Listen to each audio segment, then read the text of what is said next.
agreed to meet a vampire at a cemetery. How much more cliché can you get? Nothing comes readily to mind. Could have left the door unlatched. What of my privacy? I value it rather deeply. Unmolested, especially by unwanted guests, that's my preferred state. Besides, I knew you'd find a way to get in. True enough. Need to find your friend. I'm hoping you'll agree to help. I shall do whatever's in my power. Yet what you want or even need must matter little.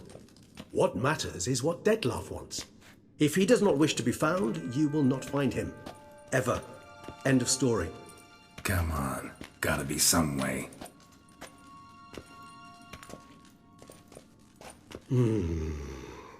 Vampires can evade detection by the senses, and no divination magic works on us. Even the most precise megascope would be useless. And this? Could this help? Wherever did you get that? Off one of the beast's victims, found by a bend in the river. Body was chopped in pieces. 3 of those pieces were hands. Hand with the ring seemed the odd one out, but Bruxa had taken an interest in it.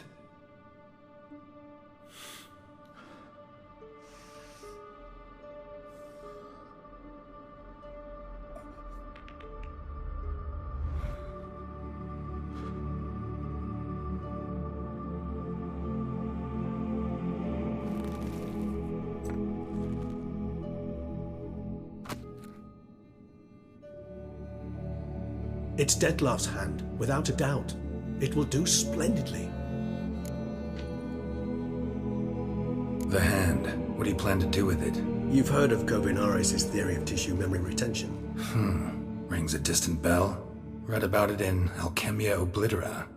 There's a copy at Kaer Morhen, tattered, nearly disintegrated. But if memory serves, Kovinaris never managed to prove it worked. He did prove it, just never managed to publish his findings.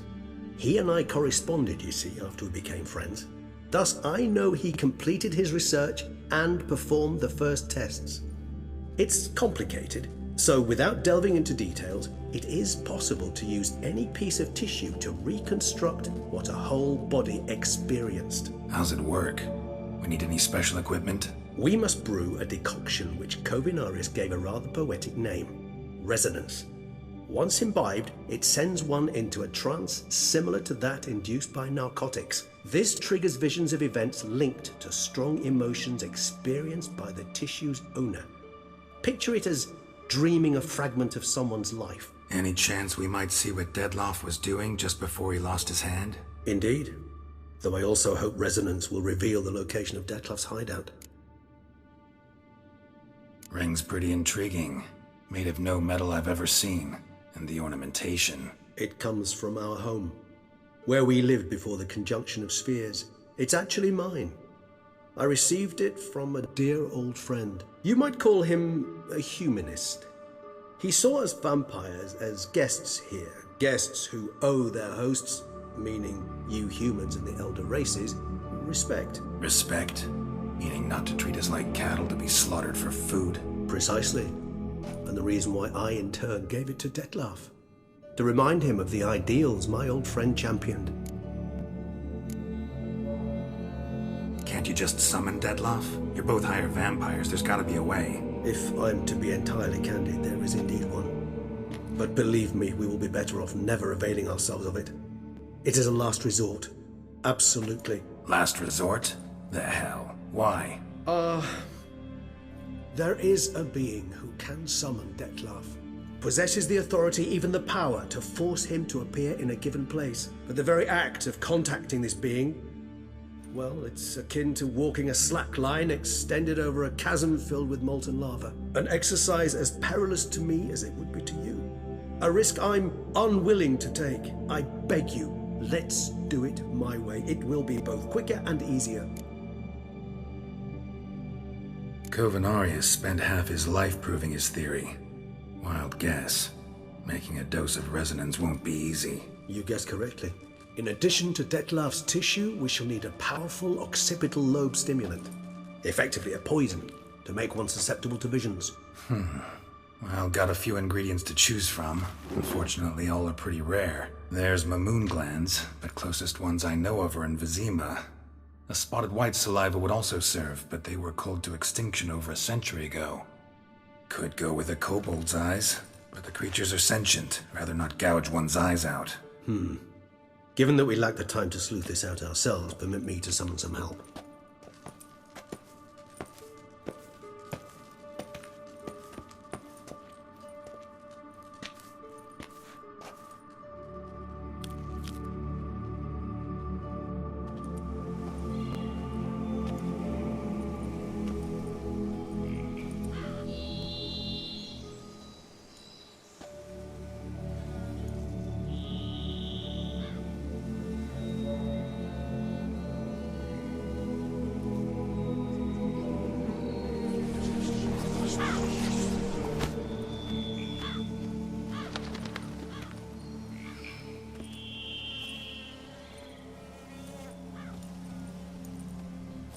What was that? A raven? Rather a common sight at this latitude. Very intelligent fowl. I asked him to look for the creatures you mentioned. Him and his brethren. Perhaps they'll find one in the area, and I would hazard that a flock of ravens will spy any said creature faster than a solitary witcher would. With all due respect to your skills, my friend. It will take them some time, nonetheless, so perhaps you'd care for a snifter of mandrake. Rarely say no to a snifter. Sadly, this is but a weak infusion rather than a proper distillate. Even better. I remember your mandrake hooch. Made people say things they'd have rather kept to themselves. Now, what could Geralt of Rivia prefer to keep to himself?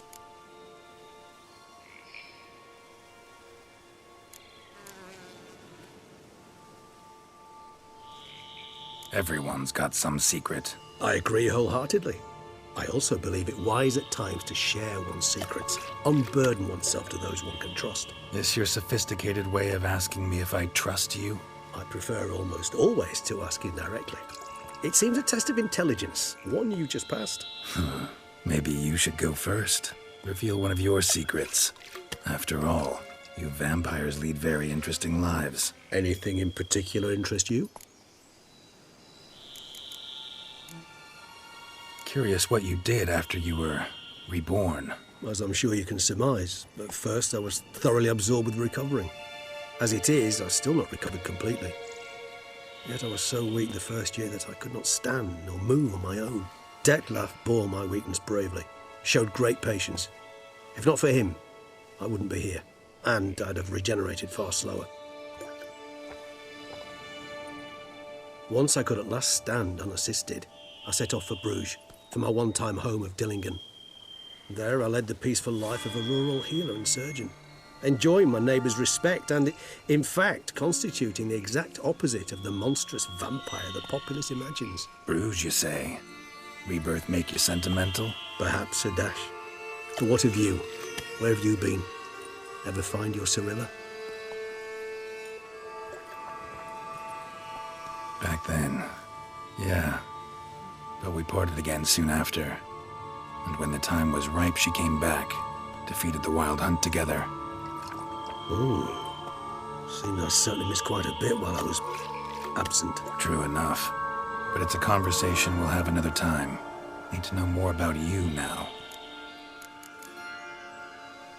Gotta ask you the big question. One everyone wonders about. What happens after death? You wish me to tell you if the human belief in the gods is well-founded? Well, that I do not know. We vampires differ exceedingly from you humans. Our matter, that of which we are composed, can exist without form. We require neither a heart, nor a brain, nor air to breathe. But were you dead? As humans understand death, yes. Feel anything? Understand anything? It's rather hard to explain. I felt something very unsettling. Something I cannot even name, for I did no reasoning. Only after rebirth did I begin to understand that what I had felt was cold and unimaginable fear. If not for Detlef, I might have drowned in an eternity of icy terror. Can't have been alive then. Sheesh, experience like that must be vicious. Indeed, it's hard to compare to anything I know. Yet you are aware we don't see death as you do. The way you cling to life, we find it entirely peculiar. You are mortals, ergo it's a foregone conclusion. You will die. It's but a question of time. Thus, I often find myself wondering why you try so very hard. To die at 20 years, 40, even 100, what's the difference? They're all but the blink of an eye. Depends on your point of view. Man who's got 1,000,000 crowns to spend can't possibly understand one who's only got 20. Very true. One's outlook can indeed change much. Got a new life, a new body. That give you a new start, blank slate? Starting all anew is a very broad concept. What exactly do you mean? Your blood addiction, say.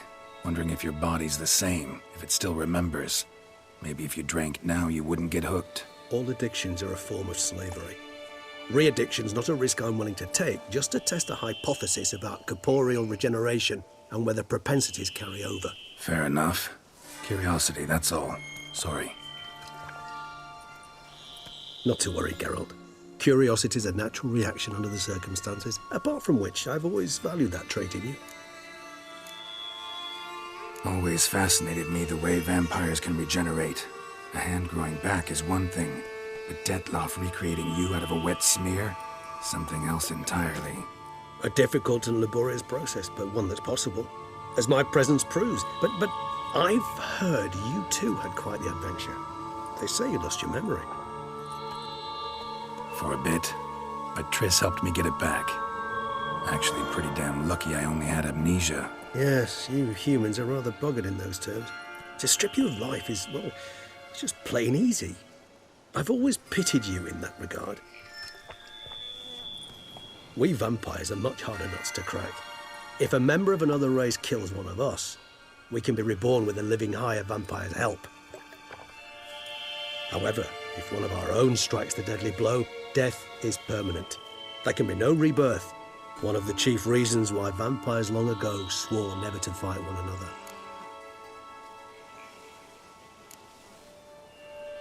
All right, give you one question. What do you want to know? One question to ask one as fascinating as you, Geralt. Cruel parsimony, I'd say, but I shall do my best to make it count. If you were to die and be reborn as I was, in your new life, would you choose to be a witcher? See, Regis.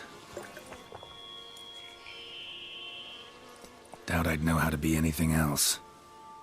Ever tried? See, you're determined to get an answer, to find out if I like being a witcher. Just refuse to ask directly, as always.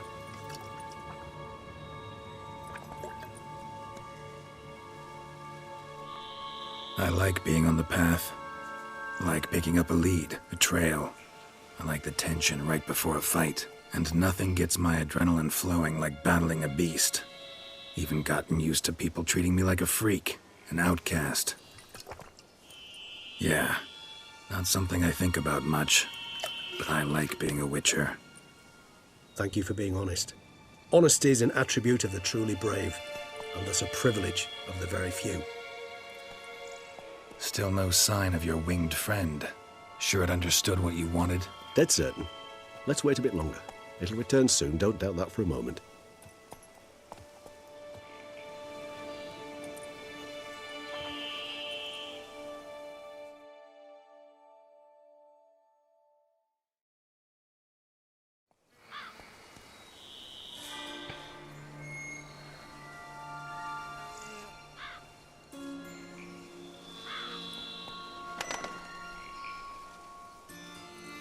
Ever vigilant, even in his sleep. Quite vampire-like, in fact. Are you absolutely certain they don't administer a few of our genes during the trial of the grasses?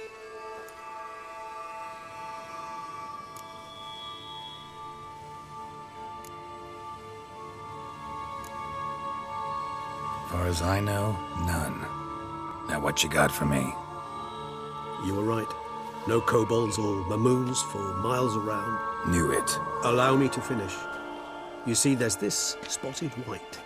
It haunts an abandoned residence in the Caraberta woods. Impossible.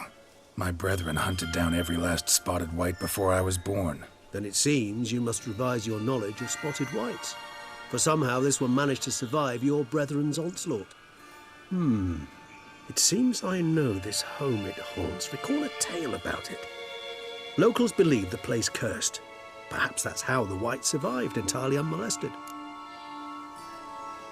Know anything else about this curse? I don't recall much in particular. Really don't attach much importance to such things.